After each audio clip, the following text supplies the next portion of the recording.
What's up, grinders? Welcome back to the channel. So today we're going to have a conversation around motivation and what drives me, and maybe this will help you. So I was having a conversation on Discord with someone else, and they asked me what my plans for the future are. And I said, I'm probably going to learn one more language. That language will be chosen by my community, and the method for that will also most likely be chosen by my community.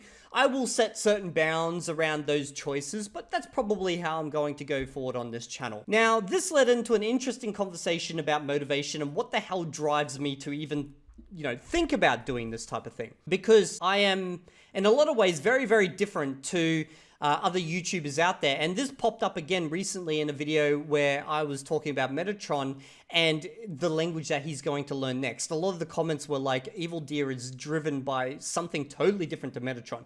Metatron learns languages due to cultural reasons. Evildea, what the fuck's he doing? Okay. So I figured this will be interesting. So I took a little screen cap from this conversation and let me break this down for you guys. And maybe this will help you understand better why I use the term grind on this channel. Don't you get exhausted with the simple possibility of learning a bunch of languages you don't even necessarily care about, just for the sake of proving a point, debunking a specific method, pleasing the audience, or getting views? Now, this is in relation to, my videos around Mikel, my videos around Dreaming Spanish, my videos around Refold, reactions, and everything I do on this channel, even my 30-day Chinese challenge, which I recently failed and posted a video about, okay? So, I do a lot of things not because I'm trying to learn a language for a specific culture or whatnot, but for other reasons. And I'm willing to bet most people also couldn't possibly commit so much time and energy to something they have absolutely no interest whatsoever, which sucks, especially in the case of immigrants or diplomats who must do that no matter what. This is why motivation is a recurring topic in the language learning community, and so many people just tell you that if you don't want to do it and you have the choice of not doing it, just don't. Well, you're kind of the antithesis. I looked up this word before I made this video. I've even got the browser still open. Antithesis. Antithesis. I looked up how to pronounce it. I know the meaning. I suck at pronunciation. Might be a good video idea to discuss this question. So I'm going to discuss this, but I also want to point out the fact that I just fucked up my English there, okay? And we make a lot of jokes here in my community. And in fact, I love the jokes. I love the jokes around my B2 English and stuff like that, okay? Maybe it's an A2 English now, who knows? But why do I do that? Why don't I just stop recording, look up how to pronounce that, and then make a perfect video, rather than showing you guys me struggling? It's because we're struggling together. We're learning a language together, guys. I'm not trying to be the pinnacle of everything that is polyglot. I'm here for the grind, not the end goal, not the fluency at the end. I am here for the grind. I am here for the path, the travel. And just like every other language, English is a language I'm constantly improving upon. Now, why is my English so bad? And why am I doing these types of videos about languages? And why do I even select the languages or the challenges that I do? It all rolls back into one thing, okay? So when I grew up in a pretty poor area to pretty poor people, surrounded by poor people, both economically and educationally, okay? Now, this is not me picking on my parents or my family surroundings. We are born into the world we're born into, and that's what my parents were born into. Unfortunately, I come from the lowest strata of Australian society, which is fucking poor, okay? Like living in caravans, shit like that, moving from location to location just to try and get some odd jobs here and there. Which, unfortunately, led to me having a bad education when I was growing up. For, I would say, up until my early teens, and then later in my teens, my dad managed to figure some things out, and, I got a better education. But basically, the first part of my childhood, it was meh when it came to education. When it came to family, fucking amazing. I love everything about my family, okay? In fact, everything. It's just education was bad. And it's due to where I grew up, okay? The schools, what was available. To give you an idea, up until 8 years old, I'm pretty sure my teacher was just our neighbor who taught me, kind of homeschool, because there was just no school nearby, but they weren't a teacher and there was no internet back then. So it was just them probably reading from books. I don't remember too much, okay? But I do remember that by the time I got to some good schools, I mean average schools for most normal humans, I was way, way behind everyone else, okay? And that impacted on me in a lot of ways. So I sucked at math. I sucked at English. And then when I went to my first ever language class, which was Japanese, I fucking sucked at language, okay? Because I was just way behind everyone else. Now, unlike most people who would rebel and get angry about this shit, why, woe to me, fuck this, fuck that, why am I in this situation, okay? I always started to think, how can I get ahead Like, I want to be as good as these other people in the class. I don't want to be as good as them. I want to be better than them. Even in high school, okay, I wanted to be better than everyone else there, even though I was behind everyone else. Now, by the end of high school, I still sucked at maths. I still sucked at English. I was still behind everyone. I was less behind them. And I absolutely sucked at languages, especially Japanese. I only remember, like, how to count. I think I know how to count. It's like, 1, 2, 3, 4, 5, 6, 7, 8, 9, Jew? Is it Jew? I think it's Jew. I'm not making it. Well, I am. I'm making a joke, okay? But like, is that pronounced right? I don't know. Let me know. Give me a rating. Am I C2 in Japanese? Anyway, like, I remember that. Not too much else of Japanese. I remember some hiragana. But my takeaway from all of this was that I suck at English. I suck at math. I suck at languages. But I was good at programming. I taught myself programming. They didn't even have programming. I taught myself programming by going online and going to dodgy ass websites. You know, the types of websites where it's like a forum in the middle and then just porn down the sides. And I was on those websites as a teenager, okay? And I constantly got in trouble because they always thought I was going to dodgy websites. And I was. But that's where the best, you know, education was available to me. And I was doing this during my lunch breaks and I taught myself computers and stuff. And in fact, I got so good at programming, I made a 3D game when I was in school. So this is like back in 2003, like a 3D World War I game with airplanes and stuff, that the teachers were so impressed they told a programming school from Sydney, and they sent the game up to them, and they even sent down representatives to talk to me, and they were trying to convince me to come to the school. I was all for it. Didn't have the money. Couldn't go. Unfortunately, that was the world I grew up in. So my only out at that point was that I joined the military. And I joined the military because they promised money, education, all that type of stuff. So I went into the military, and I was also pretty physically weak at this point because, like, you know, there was years where I went to certain schools because we changed school every 2 years. I went to certain schools and, like, I was the popular kid for some reason. I went to other schools, I was bullied, so I was, like, fucking psychologically all messed up about, like, am I popular or does everyone hate me? I do not know. It really depends on what happens on day one. That determines the next 6 months of my life until we move to the next school or the next year or whatever, okay? So I went into the military, one, to get an out, to make myself better. Because, again, I always wanted to make myself better. I don't know why. I don't think this was the teachers. The teachers never tried to convince me that I could be better than I was. My parents, maybe they did, but, like, I don't remember them ever saying it. People around me never spoke like this, but for some fucking reason, okay, I decided that I wanted to be better in every way.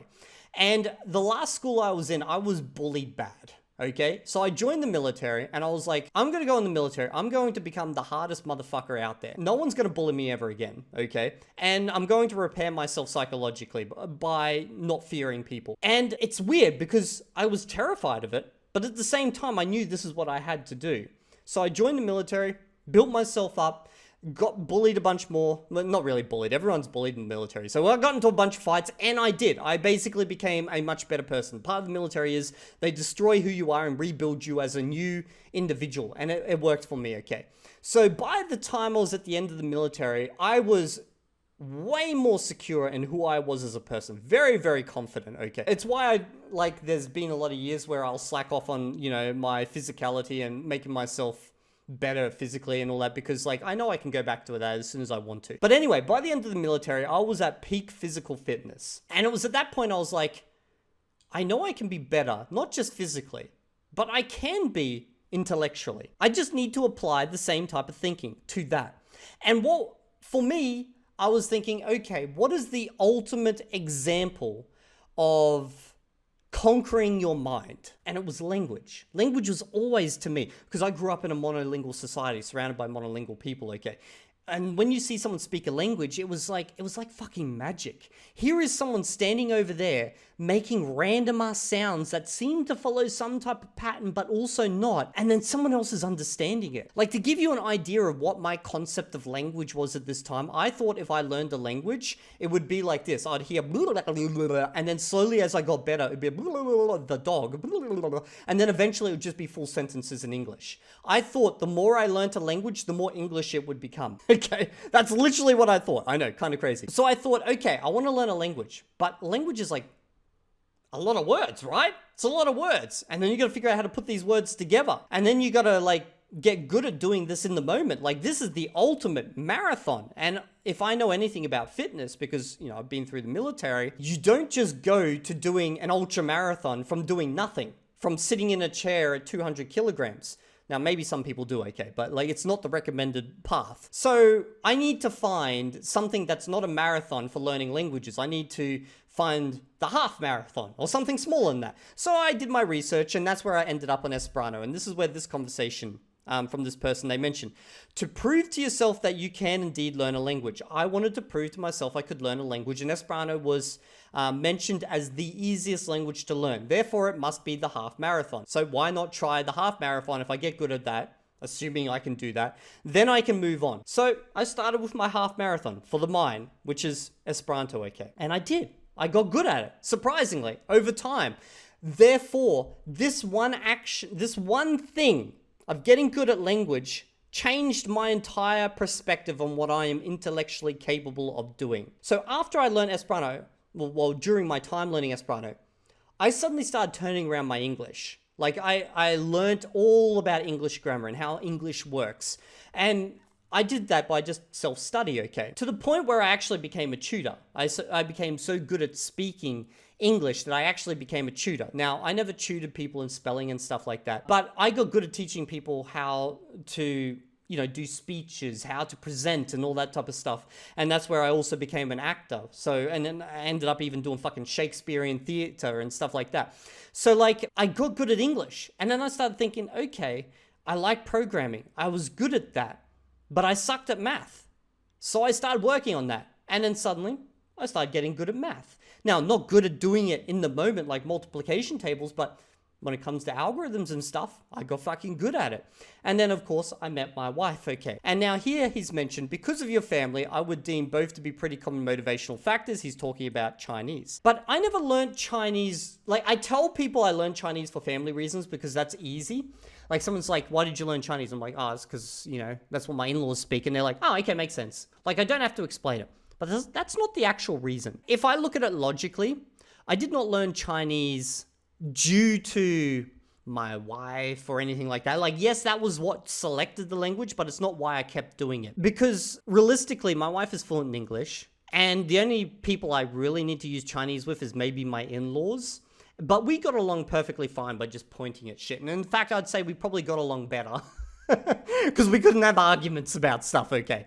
At that time, it was just like point and things happened. But I learned Chinese because, well, it is the hardest to learn now. So I've done my half marathon. I want to do an ultra marathon, okay? In languages, intellectual improvement, okay? So that's why I worked at it. And in fact, I would say that I have been discouraged from learning Chinese many, many times during my journey because there were things that I could have done that would have financially improved my position with less hours spent. But I did this for me. I wanted to see if I could. Now, I am still halfway through the process, but I know I can. I know it's just a matter of time, and eventually I will get there. So I know I can do a half marathon. I know I can do a full marathon. Where does that lead me? Well, that means I've learned everything that I believe I need to know to learn a language. And that's where I started with Spanish. Now, if you watch the videos around the time I started with Spanish, I spoke a bit about ALG before I'd ever done it, based on what I was reading, based on what people were saying. And I was like, this does not seem to fit what I understand is the best way to learn a language. Yet people seem to believe it so hard. So maybe there's something here for me to learn, and it would make for a great series. So why not? Which language should I learn then? Which language has resources? Spanish. It's got Dreaming Spanish. Okay, Spanish it is. So I did not choose Spanish for most reasons that most people do, as they say right here. Spanish, for the simple sake of testing a method, despite not at least initially giving a shit about the culture, the people, the geography, and not even the job and career opportunities that are basically non-existent in your own geography. That's true. Spanish is useless here in Australia. There's no need to learn it. In fact, if you're learning Spanish here, you must be doing it for just cultural or personal reasons or something like that, okay? There's no point learning it. But I wanted to see if there was something that I could learn from the method itself, which is where a lot of people get me wrong. They'll say I'm trying to debunk a method. I'm not. I'm trying to see if there's something I can learn from it. And yes, I do shit on it quite a bit in different ways, but I have learned things, which now leads into that final language. What would be the next language I would learn? And again, it has to be something that will teach me something about myself. It's less about the language and what I will get from the language, but what I can learn about myself and maybe even help improve my channel overall, because my channel is another thing I want to see. I want to see if I can get to the top of YouTube. I want to see if, I could have the biggest channel in the world one day. Maybe it'll happen, maybe it won't, but like, it's just something else I want to see. But this will also lead into why I do what I do and why I don't just talk about languages, and why eventually you're going to see me, eventually go into fitness and try to become the best that I can fitness-wise, and maybe even dominate that space eventually. I know that sounds insane coming from me at the moment, like, look at me, okay? But I think I could do it one day. It's just one of those things I need to set my mind to.